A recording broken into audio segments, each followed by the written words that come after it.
क्योंकि चरणों में मेरा यथा योग्य दंडवत प्रणाम। पुरुषोत्तम मास के पावन अवसर पर आज द्वादशी तिथि है। हरि गुरु वैष्णव की कृपा से मानव जीवन का सर्वोत्कृष्ट फल सत्संग की प्राप्ति, उसमें भी भक्त चरित्र श्रवण करने को मिल रहा है। बड़ी कृपा है संतों की, वैष्णवों की। हमने उस क्रम में पहले श्री गोस्वामी तुलसीदास जी महाराज जी का चरित्र श्रवण किया, उसके बाद श्री रामानंदाचार्य जी महाराज जी का चरित्र हम लोग श्रवण कर रहे हैं, जिसमें थोड़ा सा ही उसमें शेष रह गया है, जो कि मुख्य रूप से हमने संक्षेप में जो कथा सुनी उनके विषय में, तो उसको आगे कथा करते हैं आरंभ।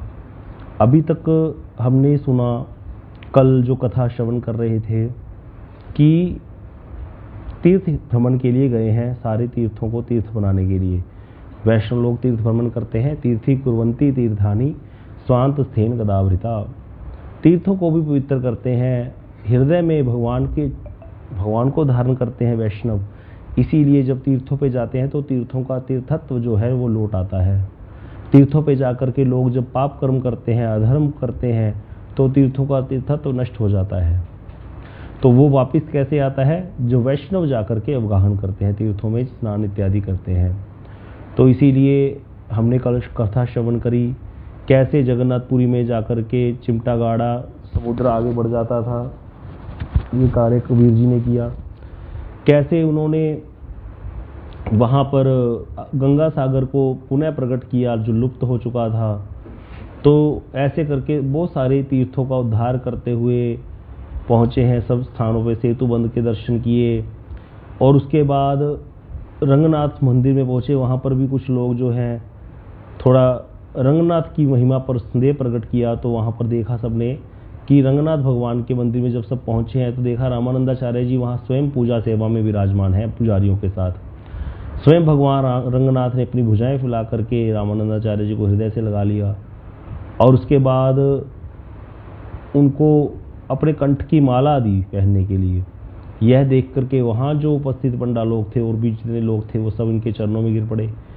थोड़ी ही देर में सारे नगर में यह बात फैल गई। रंगनाथ में असंख्य लोग दर्शन करने आने लगे। वहाँ पर कुछ लोग वैदिक भक्ति का मार्ग अनुसरण करते थे और कुछ लोग रागानुगा भक्ति का। तो ये वैदिक भक्ति क्या है, रागानुगा क्या है, इसका कोई समझा सकता है? वैदिक भक्ति किसको कहते हैं, रागानुगा भक्ति किसको कहते हैं? हाँ जी, और कोई?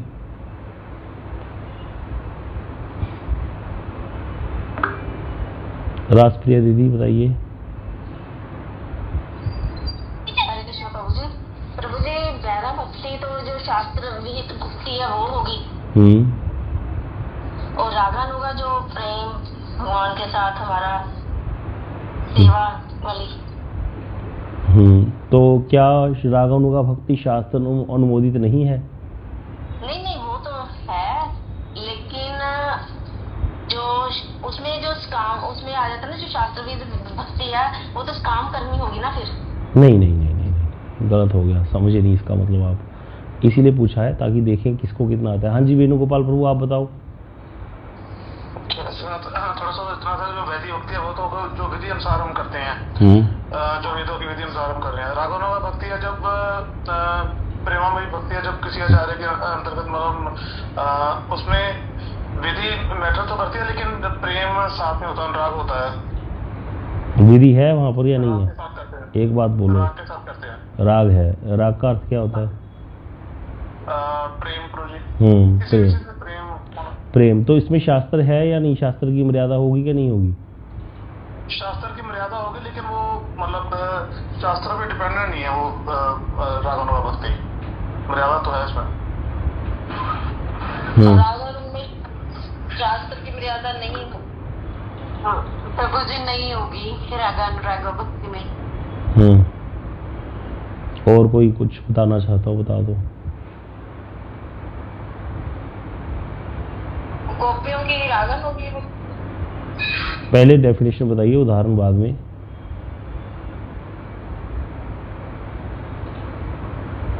डेफिनेशन क्या है वैदिक भक्ति की? और कोई है, किसी का कोई मत है, बता दीजिए।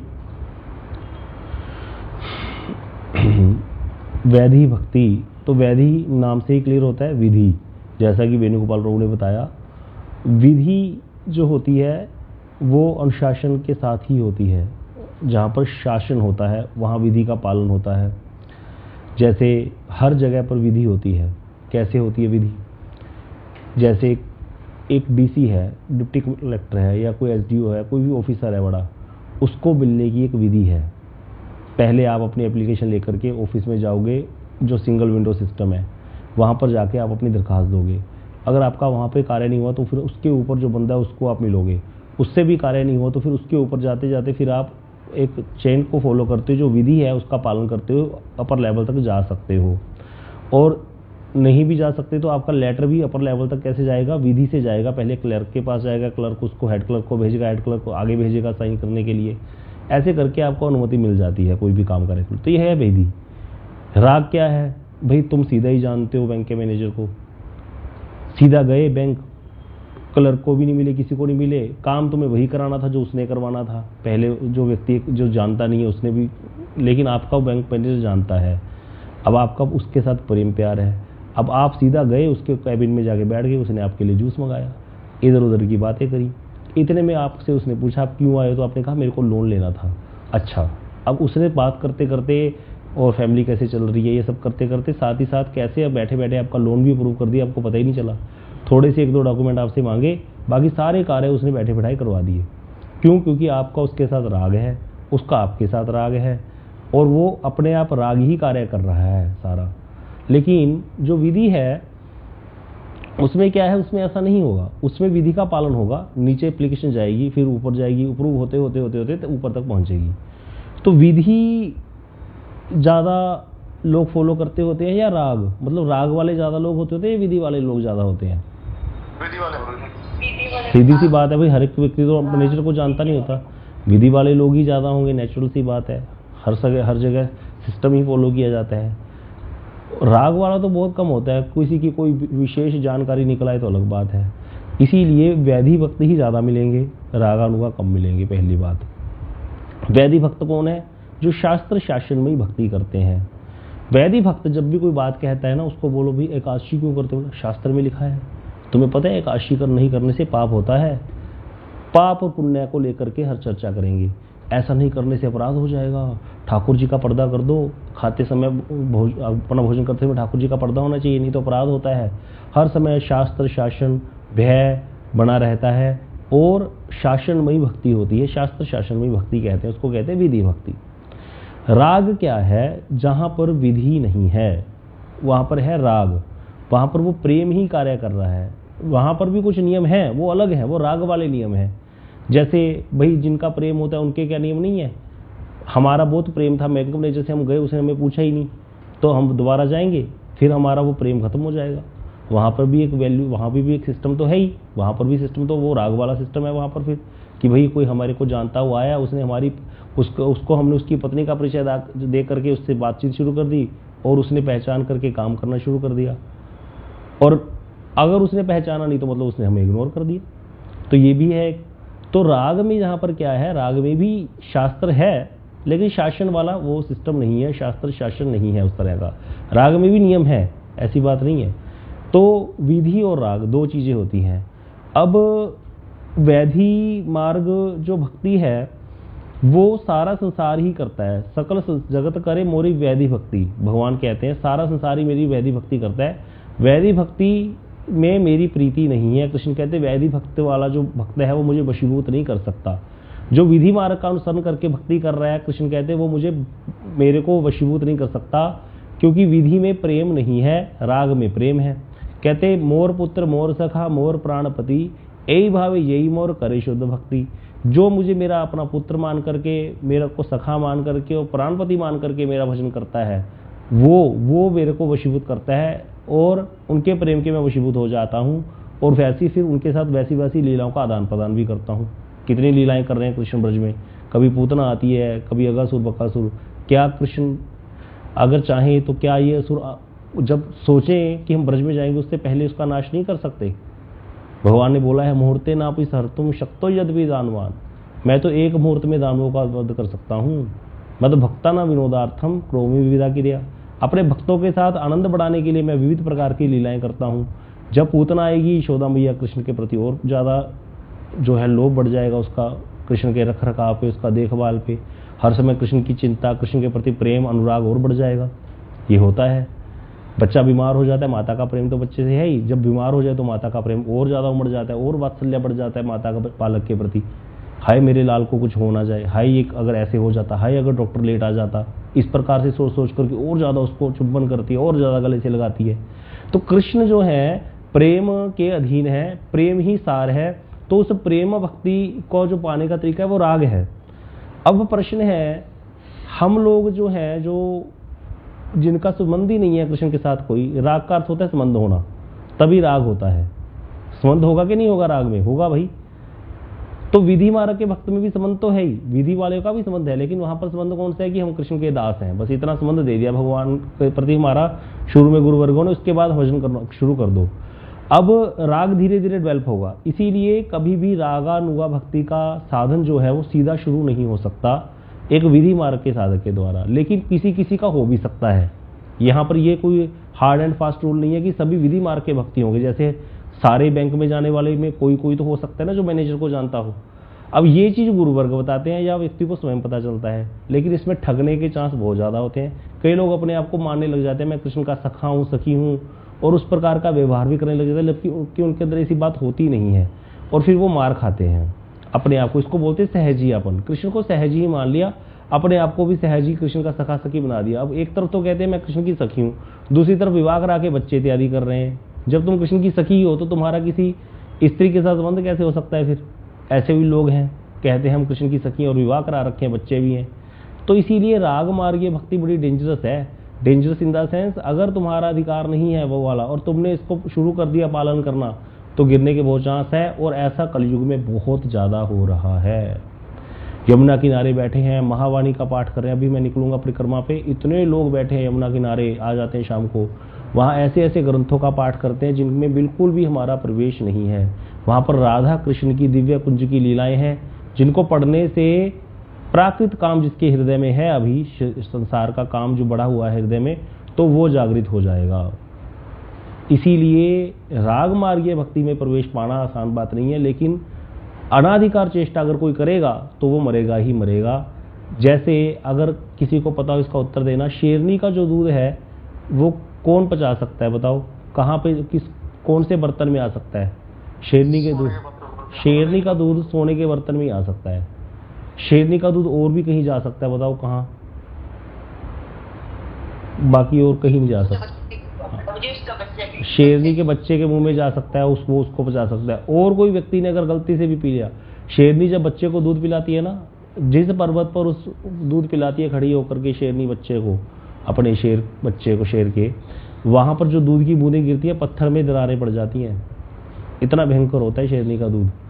इसी प्रकार ये जो महावाणी का पाठ हो गया, या दिव्य गोविंद लीलामृत करके ग्रंथ है हमारे गौड़िया वैष्णव में, इन ग्रंथों का पाठ एक तरह का ये शेरनी का दूध है। बस इसको या तो सोने का पात्र हो, या तो तुम इतने ज़्यादा परिपक्व हो गए हो अपने ज्ञान में कि तुमको कोई, तुम्हारी बुद्धि विचलित नहीं हो सकती संसारिक काम क्रोध लोभ से, तब सोने के पात्र में भी आ सकता है शेरनी का दूध। इसी प्रकार वो व्यक्ति भी कर सकता है, उनको पढ़ सकता है, कोई दिक्कत नहीं है। या फिर शेरनी का बच्चा हो, या फिर हम पूरे शरणागत हो भगवान के। अब शरणागति एक प्रोसेस है, ये एक दिन में आती नहीं है, तो इसीलिए विधि मार्ग का ही अनुसरण किया जाता है पहले। भक्ति शास्त्र शासनमय ही होती है, लेकिन क्योंकि कृष्ण ने कह दिया कि शास्त्र शासन में भक्ति मुझे वशीभूत नहीं कर सकती, इसीलिए कई लोग कहते नहीं हम तो वैधि भक्ति के नहीं, हम तो रागानुगा है, मैं तो सखा हूँ, मैं तो सखी हूँ। लेकिन बोलने से नहीं होता ना। अगर कृष्ण को नहीं पसंद है तो हम क्यों अपने आप को वैधि में रखें? ये कोई तरीका नहीं है। वैधि वाला ही रागानुगा में प्रवेश पा जाता है बाद में। हमने कीर्तन गाया था ना, विधि मार्ग रत जने स्वाधीनता रत्न दाने राग मार्गे करान प्रवेश। क्या सुंदर बात कही है।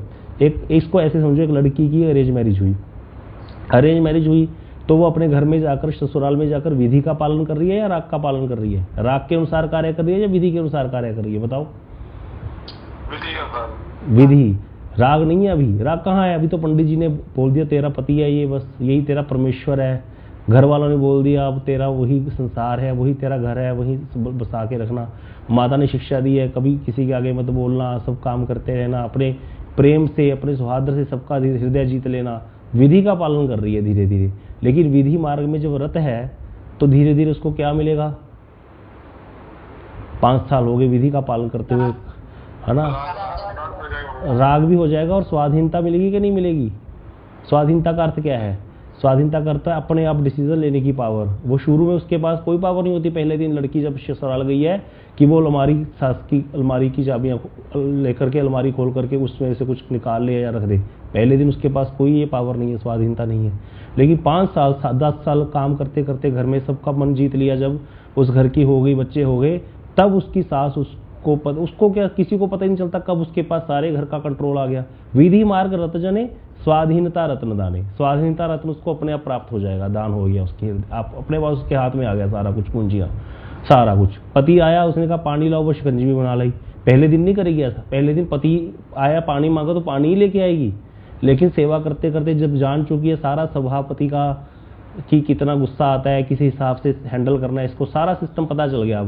अब वो क्या करती है, वो शिकंजी भी बना लाती है। अगर वो उल्टा बोलता है कि तुम्हें मैंने पानी बोला था तो शिकंजी ले आई, तो 4 गाली भी बोल देगी। एक तो सुबह से मैं काम लगी हूँ, मैं सोच रही थी पानी की जगह शिकंजी दे दो, ऊपर से फालतू बात कर रहे हैं, पीना पियो नहीं भाड़ में जाओ, ऐसा कह के निकल जाएगी। तो ये हो जाएगा 5 साल बाद, ऐसा हो सकता है, हम समझ सकते हैं। तो विधि मार्ग का भक्त जो है, भजन करते करते भोग लगा करके हम भोग लगा करके पाते हैं। क्या हमारा राग है भगवान के साथ? हमको फील होता है भगवान को भोग लगी है कि नहीं लगी? कुछ नहीं पता चलता। हमें खाना इसीलिए भोग लगाते हैं भगवान को, लेकिन हम विधि का पालन कर रहे हैं कि भाई भोग लगी वस्तु ही खाएंगे, हम वो प्रसाद ही पाएंगे। तो इस तरह से विधि मार्ग पालन करते करते राग हो जाएगा एक दिन। तो राग सीधा हो सकता है किसी का, सीधा राग जो लव मैरिज वाली होती है उसका पहले राग है, विधि थोड़ी पालन करती है वो। जो लव मैरिज होती है लड़की की किसी लड़के के साथ, उसमें क्या होता है, उसमें तो राग ही कार्य कर रहा है ना, वो तो नाम लेके बुलाती है पति को, वो थोड़ी कहती है इन्होंने ऐसे कहा उन्होंने ऐसे कहा, वो तो सीधा नाम लेती है डायरेक्ट आके और नाम लेके कार्य करती है सारे, है ना। लेकिन कई बार उसमें रिस्क भी हो जाता है, वो देखा भी जाता है, कई बार पंगा पड़ जाता है बाद में। लेकिन विधि मार्ग वाले में जो सही तरीके से सेवा कर रही है उसमें तो वो पूरा जम जाती है और सबका प्रेम लेती है और उसको कोई हिला नहीं सकता वहाँ पे। तो इसीलिए ज़्यादातर भक्त विधि मार्ग के ही होंगे। शास्त्र में भक्ति करने में दोष भी नहीं है, मतलब रिस्क भी नहीं है। और अगर हमारा राग होगा, एक्चुअल में राग के ही होंगे, तो हम अपने आप राग प्रकट हो जाएगा, उसमें क्या दिक्कत है। इसीलिए कभी अपने आप को डेंजर जोन में नहीं डालना चाहिए। पहली शिक्षा ये गुरुवर्ग हमें देते हैं, हमेशा गुरुवर्गों ने ये शिक्षा दी है, अपने आप को डेंजर जोन में मत रखो, हमेशा पारी खेलो सेफ जोन में। कोई भी पारी खेलनी है सेफ जोन में खेलनी चाहिए, ताकि हमको नुकसान ना हो अगर गिर भी गए तो विधि मार्ग का भक्त जो होगा उसका कोई नुकसान नहीं, वो विधि का पालन कर रहा है, शास्त्र में एकादशी कर रहा है, तुलसी जी को जल दे रहा है, सब तरह के नियम पालन कर रहा है और भजन कर रहा है। तो यहाँ पर चांस कम है गिरने के। बस भजन करता रहे, वैष्णव अपराध से बचता रहे, भजन करता रहे, वैष्णव संग करता रहे, आगे बढ़ जाएगा।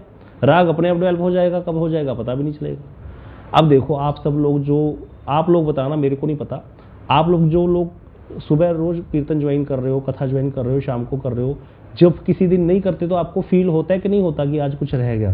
सच सच बताना, जो लोग नहीं लगे हुए हैं इसमें, है ना। तो ये हो रहा है जो फील, ये क्या है, ये जो हो रहा है फील हो रहा है, इसका मतलब ये अनुभव है। अब इसको अनुभव मानना, ये अनुभव है कि अभी चेंज आना शुरू हो गया। अब यहाँ कोई लड्डू नहीं मिल रहे हमको खाने को। अब हमारी इंद्रियां 5 प्रकार की इंद्रियां 5 प्रकार के भोग चाहती हैं।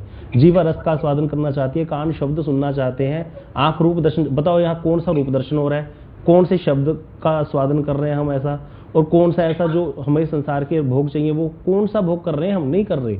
फिर भी हमको अगर ये मिस होता है तो फील सा आता है, कुछ होता है फील, कुछ रह गया, कुछ मिसिंग है, ऐसा रहता है, सबको रहता होगा जो कर रहे हैं नियम से। इसीलिए हमने गौरांग सुधा में उन लोगों को रखा जो लोग नियम से पालन कर रहे हैं, उन्हीं लोगों को रखा, क्योंकि वो साधारण नहीं है। जो नियम से आ रहे हैं, चाहे कुछ समझ रहे हैं चाहे कुछ नहीं समझ रहे, समझना ना समझना तो भगवान देखेंगे, भाई बात तो नियम की चल रही है। तो जो नियम होता है ये राग को लेके आता है। नियम जो है, विधि जो है, वो स्वाधीनता लेकर के आती है, इसको समझना है। इसीलिए कोई व्यक्ति ये नहीं बोल सकता कि हमको अनुभव नहीं है भक्ति मार्ग में। ये भक्ति मार्ग का अनुभव है कि हम लोग आगे बढ़ चुके हैं। अब हमसे इन वैष्णव के बिना नहीं रहा जाएगा, पहले जो हमारी वृत्तियां थी वो अलग प्रकार की थी, अब हमारी वृत्तियां अलग प्रकार की हैं।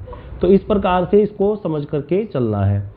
तो ये जो विधि और राग है, इसमें लोग बहुत उलझ जाते हैं कि भगवान को तो विधि वाला भक्त पसंद ही नहीं है, इसीलिए मैं तो राग वाला ही बनूंगा।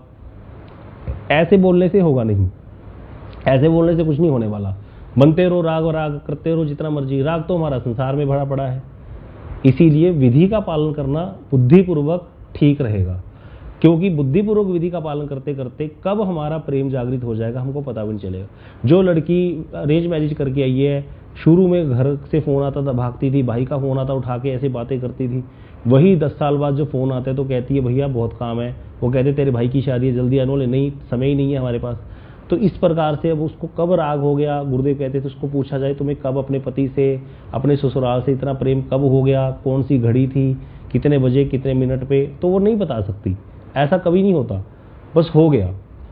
सेवा करते करते कब अनुराग हो गया, कब प्यार हो गया आपस में, कब एक दूसरे में घुल मिल गए सारे, पता ही नहीं चला। इसी प्रकार हम लोग हैं, हम विधि का पालन कर रहे हैं, सुबह क्लास ज्वाइन कर रहे हैं, कथा कर रहे हैं, कीर्तन कर रहे हैं, नाम जप भी कर रहे हैं बैठ करके। तो ये विधि जो है ये कब हमारे को राग में ला देगी पता भी नहीं चलेगा। इसीलिए सबसे इम्पोर्टेंट यही बात होती है धैर्य। धैर्य रखना बहुत जरूरी है भक्ति मार्ग में। धैर्य रखो, रिजल्ट आएगा और आ रहा है। धैर्य जिसने खो दिया वो बड़ी छलांग लगाएगा और फिर गिरेगा। बड़ी छलांग कभी नहीं लगानी चाहिए भक्ति मार्ग में। तो आराम से चलते रहो, सहज पके सो मीठा होए, और मीठा बहुत बढ़िया निकलता है इसका।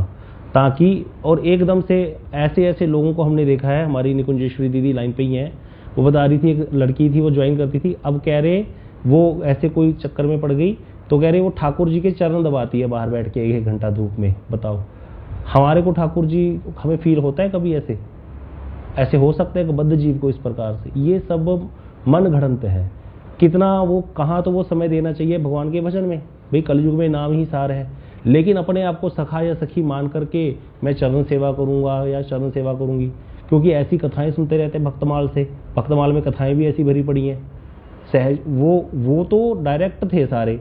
रामानंदाचार्य जिसमें राम है, गोस्वामी तुलसीदास जिसमें वाल्मीकि जी हैं, श्री नामदेव जी भगवान के पुत्र हैं। भाई उनके अंदर तो राग भरा पड़ा है, वो तो सारी वही चीजें कर रहे हैं अर्चन करते समय। हमारे अंदर कैसे आ सकता है वो भाव? अभी हम तो अपना पेट भरने में लगे हुए हैं। इसीलिए कलयुग में नाम ही सार है। जितना कोशिश हो सके समय बचा बचा करके नाम जप करना है, ध्यान पूर्वक नाम जप करना है, सुन सुन करके, बोल बोल कर करके। यही यज्ञ है कलयुग का। इसमें अपना निवेश रखना है। बाकी समय कथा कीर्तन सुनना है। क्यों? इस बुद्धि को परिपक्व करने के लिए कि मुझे नाम कैसे जपना है, बस और कुछ नहीं। नाम ही पार लगाएगा। कथा सत्संग हमको बल प्रदान करेगा जिससे हम आगे बढ़ जाएंगे। ये सब भक्ति के अंग हैं। तो अपने आप से मनगढ़ंत या किसी बाबा नए नए आते रहते हैं, मत बड़े प्रचारक आ रहे हैं, नई बातें, नए नए मंत्र, नया नया बहुत कुछ। कभी कुछ नया मत स्वीकार्य नहीं होगा जब तक कि वो आचार्य द्वारा ना हो। देखो एक सिंपल सी बात है, महाजना जय गता सेई पंथा। जिस रास्ते पर महाजन चल करके चले गए बस वही पंथ है हमारे लिए। क्या रूप गोस्वामी जी को नहीं पता था कि राधा नाम की क्या महिमा है? क्या चैतन्य महाप्रभु जी को नहीं पता था? अब कई लोग कहते हैं हम तो ओनली राधा राधा नाम गाएंगे, क्योंकि राधा नाम गाने से तो एक बार में ही काम हो जाएगा, कृष्ण नाम गाने में तो 8 याम लग जाएंगे। भाई बात सही है, गलत नहीं कह रहे, शास्त्र की बात है। लेकिन क्या चैतन्य महाप्रभु जी को नहीं पता थी ये बात? भगवान स्वयं क्यों महामंत्र ही जपे? क्या रूप गोस्वामी जी को नहीं पता था? हमारे गुरु वर्ग सारे आचार्य चारों संप्रदायों में युगल मंत्र दिया जाता है, क्यों? तो इसीलिए युगल उपासना ही सार है। कृष्ण के बिना श्याम आधे हैं और श्याम के बिना जो है राधा जी, कृष्ण के बिना राधा जी आदि और राधा जी के बिना कृष्ण आधे हैं। युगल उपासना ही सार है, उसको ही करना है और उनका ही युगल का ही नाम लेना है। क्योंकि हम गाते ना, कृष्ण नाम गाने भाई राधिका चरण पाई, राधा नाम गाने कृष्णचंद्र।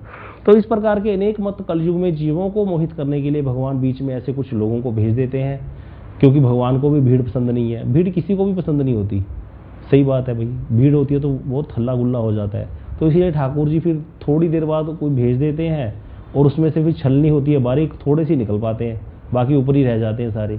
ये बड़ा चक्कर है, लेकिन पहचानना बड़ा मुश्किल है। तो इसीलिए इसमें ज़्यादा दिमाग नहीं लगा करके बस महाजना जयी कथा से ही पंथा, ये वाली याद रखनी है बात। जिस रास्ते में बड़े बड़े महाजन सुखदेव गोस्वामी का जो विचार है हम उसको ग्रहण करेंगे, श्री भागवतम का, चैतन्य महाप्रभु जी का, उनके अनुचरों का जो विचार है उसको ही हम ग्रहण करके आगे बढ़ेंगे। तो वो वही है, युगल उपासना करनी है, हरिनाम करना है, एकादशी व्रत करना है, तुलसी जी की सेवा, वैष्णव सेवा, यही सार है। इसको करते करते धीरे धीरे आगे बढ़ते जाओ और अपने आप कल्याण हो जाएगा। नहीं भी होगा, कोई कहे भाई तुम्हारा कल्याण तो हुआ नहीं, तो बोले कोई बात नहीं भैया, मेरे अनर्थ ज़्यादा होंगे, इस जन्म में नहीं तो अगले जन्म में हो जाएगा, लेकिन आएंगे तो अब यहीं पे हम। तो ये जो भावना है यही हमें आगे बढ़ाएगी, नहीं तो कभी भी ऐसे हो नहीं सकता। एकदम से व्यक्ति ऊंची उड़ारी मारेगा बड़ी वाली, तो गिरने के चांस बहुत ज़्यादा हो जाते हैं। और इसीलिए प्रभुपाद जी भक्तमाल ग्रंथ पढ़ने के लिए मना करते थे, और कोई कारण नहीं था। भक्तों की कथा के लिए क्यों मना करेंगे, वैष्णव है वो, राधा जी की मंजरी है, नयनमणि मंजरी है प्रभुपाद जी राधा जी की, वो भक्त कथा सुनने के लिए मना करेंगी। उनको पता है कहाँ पर कलयुग का जीव धोखा खाएगा। छोटी सी बात बताता हूँ, गिरिराज जी में मैं गया हुआ, कोई बठिंडा से पार्टी आई हुई, उनको दर्शन करा रहे, तो 8वीं 10वीं में पढ़ती होगी उनकी बेटी, वो भी साथ में थी, ठाकुर जी साथ में उठा रखे थे, तो ठाकुर जी को ले लेके घूम रहे थे। तो मैंने कुछ कथा सुनाई गोसाई विठलनाथ जी की कि उनको रात को ठंड लगने लगी। अब अगहन का महीना था, ठाकुर जी को चद्दर उड़ा के आगे थे, रजाई पास में रखे आए थे, तो रात को उनको ठंड लगने लगी, तो वो वापस गए, जाके देखा ठाकुर जी ठुठ रहे हैं, तो बोले प्रभु रजाई तो पास ही रखी थी, ओढ़ लेते। बोले ये बताओ, गोद के बालक जो है अगर उसको रात को ठंड लगेगी, उसको माता रजाई उड़ाएगी या उस समय में ओढ़ लेगा? श्रीनाथ जी ने प्रश्न किया। बोले उसको तो माता ही उड़ाएगी। बोले आपका मेरे प्रति क्या भाव है? बोले मैं आपकी माता हूँ, आप मेरे पुत्र हो। तो कहते फिर आपको रजाई उड़ानी पड़ेगी मुझे, मैं नहीं उड़ाऊंगा। अगर तो तुम मुझे भगवान समझते हो तो मैं सब कुछ कर लूंगा, फिर तो छोड़ो सारी बातें। लेकिन अगर आप मेरे प्रति आपकी बाल्य बुद्धि है तो आपको ही रजाई उड़ानी पड़ेगी। अब ये कथा सुन ली उसने। थोड़ी देर बाद गिरिराज जी में परिक्रमा कर रहे थे, तो आगे थोड़ा बड़े गिरिराज जी में बारिश शुरू हो गई। तो वो लड़की क्या कह रही है, बच्चा, कि मेरे को ठंड क्यों लग रही है, जबकि कोई ठंड का मौसम नहीं था और ठंड लगने वाला कोई चांस ही नहीं था। क्यों? क्योंकि उसको वो ये दिखाना चाहती है कि मेरे ठाकुर जी को ठंड लग रही है, इसलिए मेरे को भी कंपन हो रहा है। ये भावना बद्धजीव में रहती है। चीटिंग प्रोपेंसिटी, दूसरे को धोखा देने की प्रवृत्ति बद्धजीव में भरी पड़ी है, बहुत ज्यादा भरी पड़ी है। इसीलिए इस विषय को जानते हुए प्रभुपाद जी ने कहा बद्धजीव में 4 दोष होते हैं, भ्रम, प्रमाद, करना पाटव और विपरलिप्सा। विपरलिप्सा जो है ये बहुत भयंकर दोष है। इसके कारण कितने बाबाओं ने लोगों को भ्रमित कर रखा है। विपरलिप्सा के कारण दूसरे को धोखा देने की प्रवृत्ति, कुछ भी बोल दिया अपनी मर्जी से। कैसे कैसे बाबा हुए हैं भारत में, बताओ। कह रहे समोसा, मुझे हरी चटनी क्यों दिख रही है? समोसे तुम व्हाइट लाल चटनी से खाते हो, हरी चटनी के साथ खाया करो, तभी कृपा रुकी हुई है। बताओ, ऐसे वाले तो बाबा हैं। तो अब यहां पर कृपा क्या करेगी? कृपा, और देखो ऐसी बुद्धि वाले लोग भी हैं, ऐसे लोगों का अनुसरण करने वाले लोग भी हैं। तो इस प्रकार से जो यहाँ पर बात प्रभुपाद जी जो कर रहे थे, प्रभुपाद जी ने इसीलिए भक्तमाल ग्रंथ सुनने को मना किया। लेकिन फिर भी हम कभी कभी आपको भक्तों की इस प्रकार की कथाएं भी सुना रहे हैं। क्यों? क्योंकि मैंने बताया था कि भाई हमारा भी मन उतना पक्का भी नहीं हुआ कि हम सारा दिन घोड़िया ही ग्रंथों का अनुसरण करें, उसी को सुनते रहें, फिर हम ऊब भी जाते हैं बहुत जल्दी। जैसे बताया था ना, प्रभु जी कहते, रघुनाथ दास गोस्वामी जी की तिथि हर साल आती है, प्रभु जी कहते तुमको सुनना है, हमको बोलना है, वक्ता बक रहा है, श्रोता सो रहा है, तो ऐसे वाला भी हमको बनना नहीं है। हमें अपने आप को जगा करके रखना है। इसीलिए हम भक्त कथा सुनेंगे इधर उधर की कथा सुनने की बजाय। लेकिन साथ में हमें अपना ध्यान भी रखना है कि हमें अपने आप को वहां पे उस लेवल पे खड़ा नहीं कर लेना। वो जो भक्त हैं वो सारे डायरेक्ट आए थे वहां से, भगवान के धाम से, वो सब सिद्ध हैं, हम सिद्ध नहीं है। इसीलिए सिद्ध भक्तों की कथा सुनते सुनते कोई व्यक्ति अपने आप को सिद्ध मानने लग जाता है, फिर वैसा वाला अनुकरण करने लग जाता है, जबकि है नहीं। तो इसीलिए ये बहुत जरूरी है कि हम विधि का मार्ग का अनुसरण करके चले। प्रभुपाद जी ने तो सोचा कि भाई मैं तो अपने शिष्यों को रत्ती भर भी चांस नहीं दूंगा, इतना सा भी उनको कहीं भी। भाई देखो, जो कुशल माता पिता होते हैं वो कभी भी अपने बच्चे को गलत डायरेक्शन वाला रास्ता दिखाते ही नहीं है कि कहीं उसका गिरने का चांस हो। जहां पर वो उसको सही ही बताएंगे, क्योंकि उनको पता है कि भाई पंगा ना पड़ जाए इसका। प्रभुपाद तो बोलते थे, कांटे चुनते चुनते हमारा जीवन निकल गया, फूल तो हम खिला ही नहीं पाए। सोचो, संत बात कह रहे हैं, ये कांटे चुनते चुनते हमारा जीवन निकल गया। तो इतने कांटे भरे पड़े हुए इस भक्ति मार्ग में। ये भक्ति मार्ग कंटक कोटि रुद्धा। अब आप कहोगे, लो बताओ, भक्ति मार्ग कंटक कोटि रुद्धा, भक्तों की कथा सुन रहे हैं और नाश हो गया? हो गया ना नाश। कह रही है ना वो लड़की, हाँ मुझे ठंड क्यों लग रही है, नाश ही तो है। अभी क्या उसको ठंड लग रही होगी? क्या उसके ठाकुर जी को ठंड लग रही होगी, उसको फील आ गया होगा? एक दिन हुए नहीं, अभी गिरिराज जी आए हुए, पहले ही दिन बन गए भक्तराज। यही होता है, 2 दिन में सिद्ध हो जाता है व्यक्ति यहाँ वृंदावन आ गए। तो इसीलिए ये सब चीज़ें हमें समझनी पड़ेंगी। हम विधि मार्ग का ही अनुसरण करेंगे, ये बहुत इंपॉर्टेंट था समझना।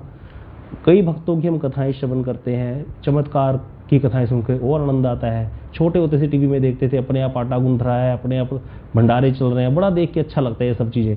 भक्तों को भाई वैष्णव को होता है कुछ चमत्कार सा हो जाए, बस काम बन जाए, बस हो जाए, बस अब बहुत हो गया। परेशान हुए पड़े हैं बेचारे, लेकिन कुछ नहीं होता, भजन करना पड़ेगा। होगा, अगर होना भी होगा तो हो जाएगा, लेकिन भजन तो करना पड़ेगा।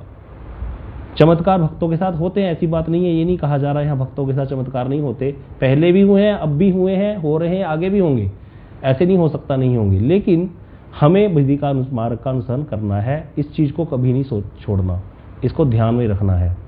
तो ये इंपॉर्टेंट था, बताना बड़ा जरूरी था, क्यों हमारे आचार्यों ने ये सब कहा। अब यहाँ पर बड़ा मतभेद था, विवाद था। रामानंदाचार्य जी ने देखा रंगनाथ स्वामी मंदिर में कुछ लोग विधि मार्ग का अनुसरण कर रहे थे, कुछ लोग रागानुगा भक्ति का। तो रामानंदाचार्य जी ने कैसे उसको समझाया? बोले देखो, भक्ति का जो सार है वो भगवत प्रेम है। उद्देश्य चाहे वो रागानुगा भक्त है, चाहे वो विधि मार्ग का भक्त है, उसका उद्देश्य प्रेम है, कोई मुक्ति इत्यादि नहीं है। ना तो वो मुक्ति चाहता है भक्त, ना भगवान से कोई भोग चाहता है, ना कोई योग की सिद्धि चाहता है। तो 4 प्रकार के लोग हैं, कर्मी, ज्ञानी, योगी और भक्त। कर्मी का उद्देश्य भोग है, योगी का उद्देश्य परमात्मा से अर्ज्य है या योग की सिद्धि है, ज्ञानी का उद्देश्य मुक्ति है। तो भक्त ये विधि मार्ग का हो चाहे रागानुगा का हो, ये इनमें से कुछ भी नहीं चाहता। चाहता क्या है? भगवान के साथ संबंध, भगवान के साथ प्रेममयी सेवा। तो इसीलिए रामानंदाचार्य जी ने कहा भैया इसका विवाद है ही नहीं कुछ, तुम दोनों का उद्देश्य तो एक ही है ना, भगवत प्रेम। इसीलिए इस चीज के लिए क्यों लड़ाई करनी? भाई सही बात है। तो इस तरह से उनके विवाद को शांत किया कि दोनों ही एक ही मार्ग के हो, बस थोड़ा वहां शास्त्र का शासन है, यहाँ पर शास्त्र शासन नहीं है, तो ये लोग कम रहेंगे। और उसमें देखो एक चीज देखना, जो राग मार्ग का सच्चा भक्त होगा, एक्चुअल जो राग मार्गीय भक्त होगा, वो तो कभी विधि मार्ग वाले पर कटाक्ष नहीं करेगा। लेकिन जो राग मार्ग का नहीं है पर राग मार्ग का बन गया है, दिखा रहा है अपने आप को, वो विधि मार्ग वाले को पक्का कटाक्ष करेगा ही करेगा। ये भी ध्यान रखनी है बात।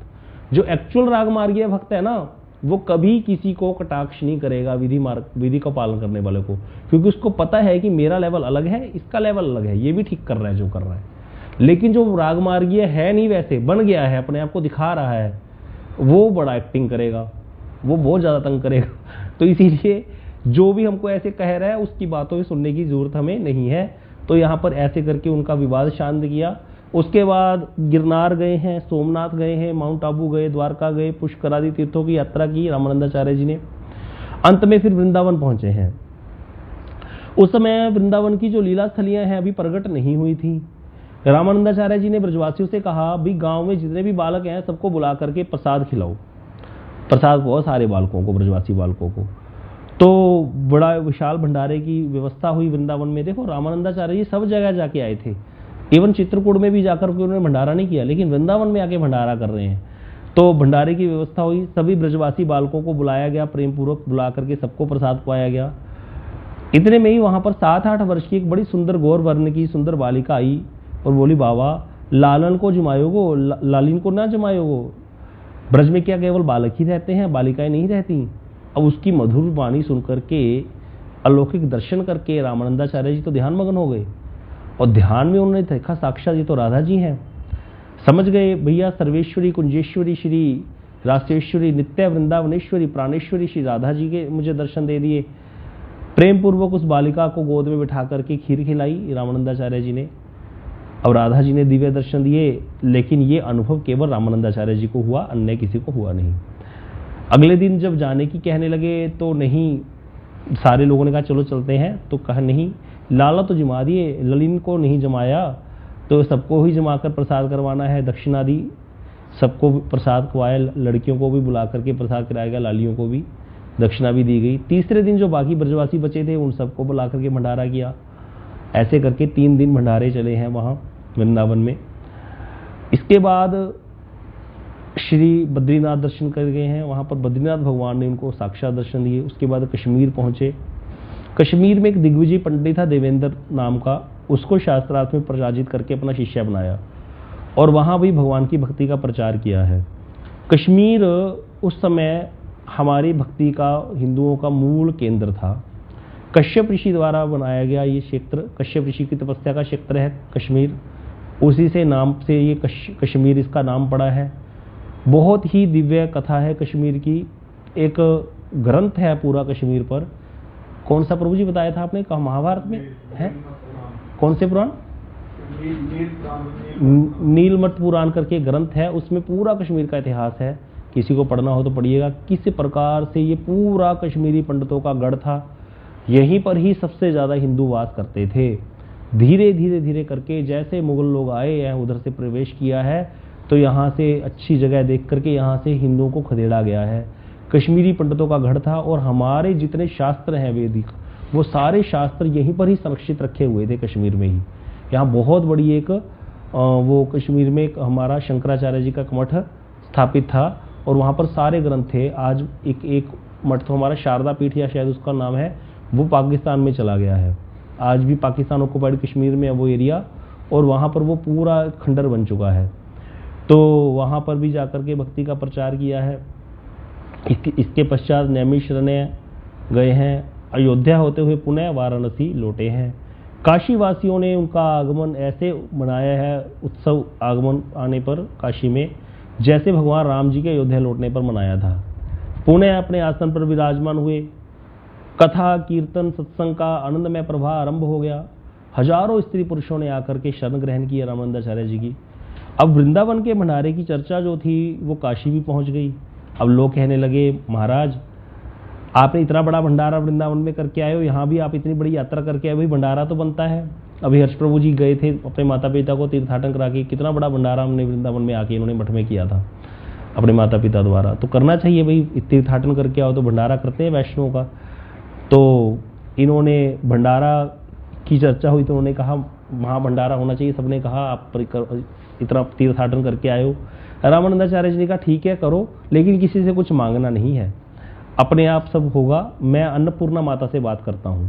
तो अन्नपूर्णा देवी का वहाँ मंदिर है, आप काशी जाओगे, अन्नपूर्णा देवी जो है वहाँ पर हर समय रसोई चलती रहती है। काशी में जो वैष्णवजन जाते हैं उनको कोई चिंता की जरूरत नहीं, बिना प्याज लहसुन के वहाँ 2 टाइम प्रसाद जरूर मिलता है, कभी भी जाकर पाओ, बहुत बढ़िया प्रसाद है वहाँ पर। तो माता अन्नपूर्णा की कृपा से अन्न, घी, चावल, अन्य सामग्री सारी अद्भुत व्यवस्था हो गई। देवताओं ने भोजन परोसने का कार्य किया, और अनेक दिनों तक विशाल भंडारा वहाँ पर चलता रहा। ये दिव्य शक्तियाँ कार्य करती हैं महाजनों के कीर्तन में।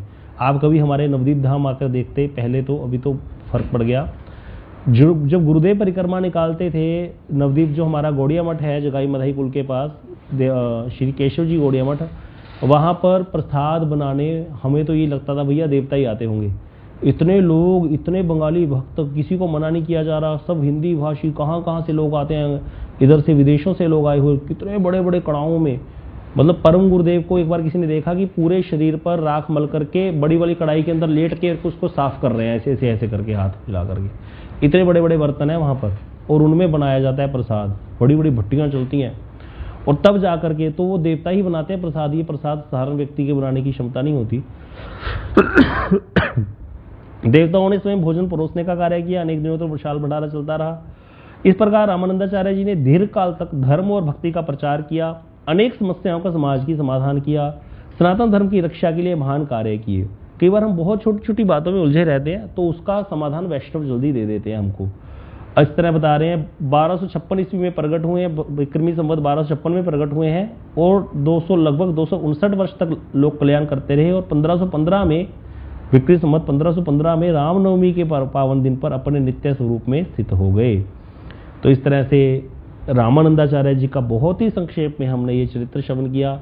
इनकी परंपरा आज भी विद्यमान है। वृंदावन में मलुक पीठ के पास सुदामा कुटी है, ये रामानंदाचार्य जी की शाखा में ही आते हैं। इनके द्वारा ही भक्तमाल की टीका हुई है बाद में।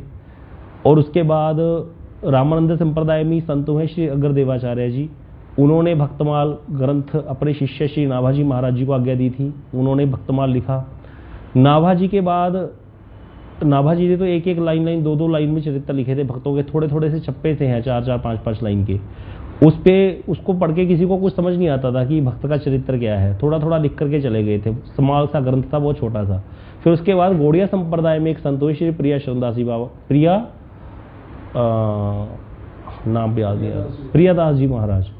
उन्होंने फिर दोबारा टीका लिखी है। वो गोपाल भट्ट गोस्वामी जी के शिष्य हुए हैं, मनोहर दास उनके शिष्य हुए हैं प्रियादास जी। उन प्रियादास जी की टीका है, गौड़िया संत हैं, उनकी टीका है भक्तमाल पे। फिर उनकी टीका से बहुत ज़्यादा क्लैरिटी होती है। उन्होंने बहुत सारा चरित्र खोल करके लिखा फिर उस भक्त का। जैसे वो तो संक्षेप में एक लाइन सी लिख के चले गए नाबाजी, फिर उसको और ज़्यादा विस्तार, तो टीका इसकी 100 साल बाद हुई है। रामचरितमानस लिखने के 100 साल बाद टीका हुई है, संवत 1731 में प्रियादास जी द्वारा। तो इस तरह से ये भक्तमाल ग्रंथ भी इनकी संप्रदाय द्वारा ही प्रकाशित है, जो हम भक्तों की कथाएं सुनते हैं ज़्यादातर। और भी बहुत सारे अवदान हैं रामानंदाचार्य जी के। थोड़ा सा इस रामानंदी संप्रदाय में मायावाद का प्रवेश भी है। अगर आप कुछ कथाएं सुनेंगे, आगे कभी आएगा समय हम करेंगे कथाएं, तो इसीलिए गुरुदेव अलर्ट करते थे। यद्यपि गुरुदेव कहते थे ये 4 संप्रदाय में ही आते हैं, लेकिन थोड़ा मायावाद का प्रवेश इन संप्रदाय में है।